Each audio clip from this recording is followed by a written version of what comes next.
Question number 23. Let S is equal to set of all ordered pair m comma n such that mn belongs to set 1, 2, 3, etc. 50. If the number of elements in S such that 6 raised to m plus 9 raised to n is a multiple of 5 is P, and the number of elements in S such that m plus n is a square of a prime number is Q, then P plus Q is equal to. അപ്പോൾ നോക്കിയ മക്കളെ, ഇത് permutations and കോമ്പിനേഷൻസിനകത്തെയും അതുപോലെ binomial തിയറത്തിലെയും ഒക്കെ കോൺസെപ്റ്റുകൾ connect ചെയ്ത് നമുക്ക് ചെയ്യേണ്ട ഒരു question ആണ് അല്ലെ. എന്താ പറഞ്ഞിരിക്കുന്നത്? എസ് എന്ന് പറയുന്ന ഒരു സെറ്റ് അല്ലേ ആദ്യം അവിടെ തന്നിരിക്കുന്നത്. ഈ എസിനകത്തെ എലമെന്റ്സ് ഒക്കെ എന്താ? ഓഡേഡ് പേരുകളാണ്. പക്ഷെ ആ ഓഡേഡ് പേരുകളിലെ നമ്പറുകളായിട്ടുള്ള എമ്മും എന്നും ഒക്കെ എടുക്കേണ്ടത് എവിടെ നിന്നാ? 1 മുതൽ 50 വരെയുള്ള നമ്പറുകൾ വന്നിട്ടുള്ള സെറ്റിൽ നിന്ന്. അപ്പൊ എസിനകത്ത് ഓഡേഡ് പെയർ എം കോമ എന്നുകളാണ്. എമ്മും എന്നും ഒക്കെ 1 മുതൽ 50 വരെയുള്ള ഏതെങ്കിലുമൊക്കെ നമ്പറുകളായിരിക്കും. ശരിയാണല്ലോ? യെസ്. എന്നിട്ട് അടുത്തതായിട്ട് എന്താ പറഞ്ഞിരിക്കുന്നത്? ഒരു പിയുടെയും ക്യൂവിന്റെയും കാര്യം പറഞ്ഞിരിക്കുന്നു. എന്താ പി ആയിട്ട് പറഞ്ഞിരിക്കുന്നത്? പി എന്ന് പറയുന്നത് 6 raise to M plus 9 raise to n എടുത്താൽ അത് 5ന്റെ മൾട്ടിപ്പിൾ ആകണം. അങ്ങനെയുള്ള എത്ര ഓഡേഡ് പെയറുകൾ എം കോമ എന്നുകൾ എസിനകത്തുണ്ട് അതിന്റെ എണ്ണമാണ് പി. അതുപോലെ തന്നെ എം പ്ലസ് എൻ കണ്ടുപിടിക്കുമ്പോൾ അതൊരു പ്രൈം നമ്പറിന്റെ സ്ക്വയർ ആയിട്ട് വരുന്ന എത്ര ഓഡേഡ് പെയറുകൾ എസിനകത്തുണ്ട് അതിന്റെ എണ്ണമാണ് ക്യൂ എന്ന് പറയുന്നത്. അപ്പൊ കണ്ടുപിടിക്കേണ്ടത് പി പ്ലസ് ക്യൂ. അപ്പൊ പി പ്ലസ് ക്യൂ വേണമെങ്കിൽ ആദ്യം പിയും ക്യൂവും വേണം അല്ലെ. അപ്പൊ നമുക്ക് പി കണ്ടുപിടിക്കാം. എന്താ പി ആയിട്ട് പറഞ്ഞിരിക്കുന്നത്? 6 raise to M plus 9 raise to N. ഇതെന്തായിട്ട് വരണം? 5ന്റെ ഒരു മൾട്ടിപ്പിൾ ആയിട്ട് വരണം. അങ്ങനെയുള്ള എത്ര ഓഡേഡ് പെയർ എം കോമ എന്നുകൾ എവിടെയുണ്ട്? എസിനകത്തുണ്ട്. ആ എണ്ണമാണല്ലോ പി എന്ന് പറയുന്നത്. അപ്പൊ 6 raise to M plus 9 raise to N 5ന്റെ മൾട്ടിപ്പിൾ ആകണം അല്ലെ. അപ്പൊ ഇത് 5ന്റെ മൾട്ടിപ്പിൾ ആകാനായിട്ട് 6 റൈസ് ടു എമ്മിനെയും 9 റൈസ് ടു എന്നിനെയും ഒക്കെ 5ന്റെ മൾട്ടിപ്പിളുകളുടെ രൂപത്തിലേക്ക് മാറ്റി എഴുതാൻ ശ്രമിക്കാം അല്ലെ. 6നെ എനിക്ക് വേണമെങ്കിൽ 5 plus 1 the whole raise to m എന്ന് എഴുതാം. 9നെ എനിക്ക് വേണമെങ്കിൽ 10 minus 1 the whole raise to n എന്നും എഴുതാം. ശരിയല്ലേ? 9നെ 10 മൈനസ് 1 എന്നും എഴുതാം അല്ലെ. വിച്ച് ഈസ് ഈക്വൽ ടു, ഇനി ബൈനോമിയൽ തിയറത്തിലെ നമ്മൾ കണ്ടിട്ടുണ്ട് A plus B the whole raise to എന്നിനെ നമുക്ക് multiple of A plus B raise to N എന്ന് എഴുതാമെന്നുള്ളത്. കാരണം A plus B the whole raise to എന്നിനെ നിങ്ങൾ എക്സ്പാൻഡ് ചെയ്താൽ ഫസ്റ്റ് ടേം മുതൽ സെക്കൻഡ് ലാസ്റ്റ് ടേം വരെ എന്തുണ്ടായിരിക്കും? എ ഉണ്ടായിരിക്കും അല്ലെ. ലാസ്റ്റ് ടൈമിൽ മാത്രം എ ഉണ്ടാകില്ല, അത് ബി റൈസ് ടു എൻ. അപ്പൊ അതുകൊണ്ട് തന്നെ ഫസ്റ്റ് ടൈം മുതൽ സെക്കൻഡ് ലാസ്റ്റ് ടൈം വരെയുള്ളതെല്ലാം കൂടെ ആഡ് ചെയ്താൽ നിങ്ങൾക്ക് എയുടെ ഒരു മൾട്ടിപ്പിൾ അല്ലേ കിട്ടാൻ പോകുന്നത്. അപ്പൊ അതുകൊണ്ട് തന്നെ A plus B the whole raise to എന്നിനെ നമുക്ക് വേണമെങ്കിൽ എങ്ങനെ എഴുതാം? A multiple of A plus B raise to N. Clear അല്ലേ? അപ്പൊ അത് ഉപയോഗിച്ചുകൊണ്ട് ഇവിടെ എനിക്ക് ആദ്യത്തെ ടൈമിനെ multiple of 5 plus 1 raise to M. 1 raise to M എന്നുള്ളത് 1 എന്ന് എഴുതിയാൽ പോരെ. വേണമെങ്കിൽ ആദ്യം നമുക്ക് 1 റൈസ് ടു എം എന്ന് തന്നെ എഴുതിയേക്കാം. അതുപോലെ രണ്ടാമത്തെ ടൈമിന് എങ്ങനെയാ മക്കൾ എഴുതാൻ പറ്റുക? മൾട്ടിപ്പിൾ ഓഫ് 10 അല്ലെ plus minus 1 the whole raise to n ആണ്. ശരിയാണല്ലോ? Which is equal to multiple of 5 plus multiple of 10. Multiple of 10 എന്ന് പറഞ്ഞാലും അത് മൾട്ടിപ്പിൾ ഓഫ് 5 തന്നെയല്ലേ അല്ലെ. അപ്പൊ അങ്ങനെയാണെങ്കിൽ 5ന്റെ മൾട്ടിപ്പിളും 10ന്റെ മൾട്ടിപ്പിളും കൂടെ ആഡ് ചെയ്താൽ എഗെയിൻ നമുക്ക് കിട്ടുന്നത് 5ന്റെ തന്നെ ഒരു മൾട്ടിപ്പിൾ ആയിരിക്കില്ലേ. അപ്പൊ multiple of 5 plus multiple of 10 ചേർത്തിട്ട് വീണ്ടും എനിക്ക് ഒരു മൾട്ടിപ്പിൾ ഓഫ് 5 എന്ന് എഴുതി വെച്ചാൽ മതിയാകും അല്ലെ. അടുത്തത് 1 raise to M. 1 raise to m എന്ന് പറഞ്ഞാൽ 1 തന്നെയല്ലേ. Plus minus 1 the whole raise to n. പക്ഷെ നോക്കിയ മക്കളെ, എനിക്ക് കിട്ടേണ്ടത് മൾട്ടിപ്പിൾ ഓഫ് 5 എന്ന് മാത്രമാണ്. ശരിയാണല്ലോ? അതായത് ആ 1ഉം അതുപോലെ minus 1 the whole raise to n ഒക്കെ അവിടെ നിന്ന് ഇല്ലാതാകണം. അങ്ങനെ മാറണമെങ്കിൽ അല്ലെ, അതായത് ഈ 6 raise to M plus 9 raise to N എന്ന് പറയുന്നത് ഒരു മൾട്ടിപ്പിൾ ഓഫ് 5 ആയിട്ട് തന്നെ വരണമെങ്കിൽ n ഒരു ഓഡ് നമ്പർ ആയിട്ട് വന്നാൽ പോരെ. n ഓഡ് നമ്പർ ആയിട്ട് വന്നാൽ minus 1 the whole raise to n എന്നുള്ളത് മൈനസ് 1 തന്നെയാകും. അപ്പൊ 1 മൈനസ് 1 0 ക്യാൻസൽ ആയി പോകത്തില്ലേ.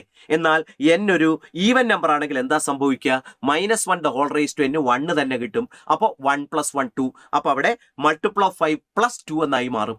അപ്പൊ അതുകൊണ്ട് തന്നെ 6 raise to M plus 9 raise to m is a multiple of 5 if n is odd അല്ലെ. n ഓഡ് ആയാലാണ് ഈ എക്സ്പ്രഷൻ മൾട്ടിപ്പിൾ ഓഫ് 5 ആയിട്ട് വരുന്നത്. അപ്പൊ ആ കേസിൽ എം എന്ന് പറയുന്നതോ?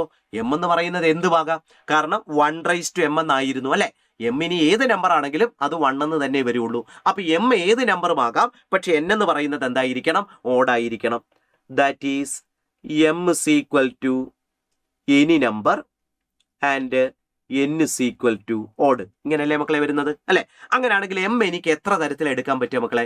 m എന്ന് പറയുന്നത് 1 മുതൽ 50 വരെയുള്ള ഏത് നമ്പറും ആകാം അല്ലെ? ഏത് നമ്പറും m ആയിട്ട് ചൂസ് ചെയ്യാന്ന് പറഞ്ഞിട്ടുണ്ട്. അപ്പൊ m എന്ന് പറയുന്നത് എനിക്ക് 50 വേസിൽ ചൂസ് ചെയ്യാൻ പറ്റും. മനസ്സിലാകുന്നുണ്ടോ? അടുത്തത് എന്നിന്റെ കാര്യമോ? n എന്ന് പറയുന്നത് ഓഡ് നമ്പർ തന്നെയാകണം അല്ലെ? 1 മുതൽ 50 വരെയുള്ള നമ്പറുകൾ എടുത്താൽ ഓഡ് നമ്പറുകൾ 25 എണ്ണമല്ലേ? ആ 25 വേസിൽ മാത്രമേ എനിക്ക് n എടുക്കാൻ പറ്റുള്ളൂ. അപ്പൊ അങ്ങനെയാണെങ്കിൽ രണ്ടും കൂടി ഒരുമിച്ച് ചേർത്ത് അല്ലെ എമ്മും എന്നും ഒരുമിച്ച് എടുത്തെങ്കിൽ മാത്രമേ എനിക്ക് ഓഡേറ്റ് പെയർ mn ഉണ്ടാകാൻ പറ്റുള്ളൂ. അപ്പോൾ ഓഡേറ്റ് പെയർ mn എന്ന് പറയുന്നത് എത്ര വേസിലാണ് ഉണ്ടാവുക? 50 × 25 അല്ലെ? 1250 വേസ്. ഇത് ക്ലിയർ ആയി എന്ന് വിചാരിക്കണം. അപ്പൊ നോക്കിയ മക്കളെ, പി എന്ന് പറയുന്നത് 6m + 2n മൾട്ടിപ്പിൾ ഓഫ് 5 ആകണം അല്ലെ? അങ്ങനെയുള്ള എത്ര ഓഡേറ്റ് പെയറുകൾ m, n എസ്സിൽ ഉണ്ടെന്നുള്ളതാണ്. അപ്പൊ നമ്മൾ എന്ത് ചെയ്തു? 6m + 9n എടുത്തു. അത് 5ന്റെ മൾട്ടിപ്പിൾ ആയിട്ട് വരേണ്ടത് കൊണ്ട് അതിനെ നമ്മൾ 6നെ 5 + 1 എന്നും അതുപോലെ 9നെ 10 - 1 എന്നും എഴുതി. അപ്പൊ ഫൈനലി നമുക്ക് എങ്ങനെയാ കിട്ടിയത്? മൾട്ടിപ്പിൾ ഓഫ് 5 + 1 + -1 അപ്പൊ അത് മൾട്ടിപ്പിൾ ഓഫ് 5 എന്ന് തന്നെയാകണമെങ്കിൽ ആ n എന്നുള്ളത് ഒരു ഓഡ് നമ്പർ ആയിട്ട് മാറുകയാണ് വേണ്ടത്. ശരിയാണല്ലോ? n ഓഡ് നമ്പർ ആയിട്ട് മാറണം എന്ന് പറയുമ്പോൾ n 25 വേസിലാണ് നമുക്ക് എടുക്കാൻ പറ്റുക. കാരണം 1 മുതൽ 50 വരെ 25 ഓഡ് നമ്പറുകളാണ് ഉള്ളത്. ശരിയല്ലേ? ഇനി എമ്മിന്റെ കാര്യമോ? എം ഏതുമാകാം. കാരണം എമ്മിനെ ഡിപ്പെൻഡ് ചെയ്തിട്ടല്ല ഇത് ഓഡ് നമ്പർ ഒക്കെ അല്ലെങ്കിൽ മൾട്ടിപ്പിൾ ഓഫ് 5 ആയിട്ട് മാറുന്നത്. അപ്പൊ എം 1 മുതൽ 50 വരെയുള്ള ഏതുമാകാം. അപ്പൊ എം 50 വേസിൽ എടുക്കാം. നമുക്ക് വേണ്ടത് എത്ര ഓഡേറ്റ് പെയറുകൾ m, n ഉണ്ടെന്നാ. അപ്പൊ ആ m, n m എനിക്ക് 50 വേസിലും എടുക്കാം, n 25 വേസിലും എടുക്കാം. അപ്പൊ രണ്ടും കൂടെ ചേർത്താൽ എനിക്ക് 50 × 25 വേസിലാണ് എടുക്കാൻ പറ്റുക. അപ്പൊ അതുകൊണ്ട് എനിക്ക് പിയുടെ വാല്യൂ കിട്ടി. പി എന്ന് പറയുന്നത് 1250 കിട്ടിക്കഴിഞ്ഞു അല്ലെ? യെസ്. ഇനി എനിക്ക് ക്യൂവിന്റെ കാര്യം വേണം. ക്യൂ എന്ന് പറഞ്ഞാൽ എന്താ മക്കളെ? m + n എന്ന് പറയുന്നത് ഒരു പ്രൈമിന്റെ സ്ക്വയർ ആയിട്ട് വരണം അല്ലെ? അതായത് m + n എന്ന് പറയുന്നത് പ്രൈമിന്റെ സ്ക്വയറുകൾ എന്ന് പറയുമ്പോൾ ഏതൊക്കെ വരാം? ആദ്യത്തെ പ്രൈം 2 ആണ് അല്ലെ? 2² വരാം, അതല്ലെങ്കിൽ 3² വരാം, പിന്നെ 5² വരാം, 7² വരാം. അടുത്ത പ്രൈം എന്ന് പറയുന്നത് പിന്നെ 11 ആണ്. പക്ഷെ 11ന്റെ സ്ക്വയർ എന്ന് പറയുന്നത് 121. നമുക്ക് m + n പരമാവധി 100 വരെയല്ല വരാൻ പറ്റുള്ളൂ. കാരണം എന്താ? എമ്മും എന്നും ഒക്കെ 1 മുതൽ 50 വരെയുള്ള നമ്പറുകളാണ്. അപ്പൊ എമ്മും എന്നും മാക്സിമം ആക്കിയാൽ പോലും 50 + 50 m + n വരുള്ളൂ, 100 വരുള്ളൂ. അപ്പൊ അതുകൊണ്ട് തന്നെ ഇത്രയും കേസുകളാണുള്ളത്. ഇനി നമുക്ക് നോക്കാം m + n 4 വരുന്ന കേസുകൾ. m + n 4 വരണമെങ്കിൽ എമ്മും എന്നും എങ്ങനെയാണ് നമുക്ക് ചൂസ് ചെയ്യേണ്ടത് അല്ലെ? 4 വരണമെങ്കിൽ എനിക്ക് 1,3 m1 n3 ആയിട്ട് എടുക്കാം. അതല്ലെങ്കിലോ m2 n2 അല്ലെ? രണ്ടും സെയിം നമ്പറുകളായിട്ട് ചൂസ് ചെയ്യാം. അതല്ലെങ്കിൽ 3,1 എന്ന് ചൂസ് ചെയ്യാം. 3 കേസുകളാണ് വരുന്നത്. അതുപോലെ അടുത്തത് m + n 9 ആയിട്ട് വരണമെങ്കിലോ? m + n 9 ആകണമെങ്കിൽ 1,8 ആകാം അല്ലെ? അതുപോലെ തന്നെ 2,7 ആകാം, 3,6 ആകാം, 4,5 വരാം, 5,4 വരാം അല്ലെ? 6,3, 7,2 ശരിയാണോ? അതുപോലെ 8,1. അടുത്തത് സം എന്ന് പറയുന്നത് 25 വരണം. സം 25 വരണമെങ്കിൽ എമ്മും എന്നും എങ്ങനെ ആകണം? 1,24 എന്ന് വരാം അല്ലെ? 2,23 എന്ന് വരാം. അങ്ങനെ പോയി എല്ലാം കൂടി എഴുതി വെക്കേണ്ട കാര്യമില്ലല്ലോ. 24,1 വരെ. ശരിയല്ലേ? ഇത് സം 25 വരുന്ന കേസാണ്. ഇനി അതുപോലെ സം 49 വരുന്ന കേസുകൾ 1,48 അല്ലെ? 2,47 അങ്ങനെ പോയി 48,1 വരെ. ശരിയാണല്ലോ? അപ്പൊ എല്ലാം കൂടി ചേർത്ത് എത്ര കേസുകളുണ്ടെന്ന് നോക്കാം. ആദ്യത്തെ റോയില് 3 എണ്ണം ശരിയല്ലേ? രണ്ടാമത്തെ റോയില് ക്യൂ ആണ് അല്ലെ? 2, 4, 6, 2, 8 എണ്ണം അല്ലെ? മൂന്നാമത്തെ റോയിൽ എത്രയുണ്ട്? 24 എണ്ണം ഉണ്ട്, 24. നാലാമത്തെ റോയിൽ 48 പെയറുകൾ കാണാനുണ്ട് അല്ലെ? അപ്പൊ ടോട്ടൽ ഇത്രയും പെയറുകളല്ലേ എങ്ങനെ വരുന്നത്? m + n എന്നുള്ളത് ഒരു പ്രൈം നമ്പറിന്റെ സ്ക്വയർ ആയിട്ട് വരുന്നതായിട്ടുള്ളത്. ശരിയാണല്ലോ? അപ്പൊ അതിന്റെ എണ്ണമാണ് ക്യൂ. അപ്പൊ ക്യൂ എന്ന് പറയുന്നത് ഇതെല്ലാം കൂടെ ആഡ് ചെയ്താൽ 83 എന്ന് കിട്ടും. കണ്ടോ? അപ്പൊ പി എന്ന് പറയുന്നത് 1250, അതുപോലെ ക്യൂ എന്ന് പറയുന്നത് 83.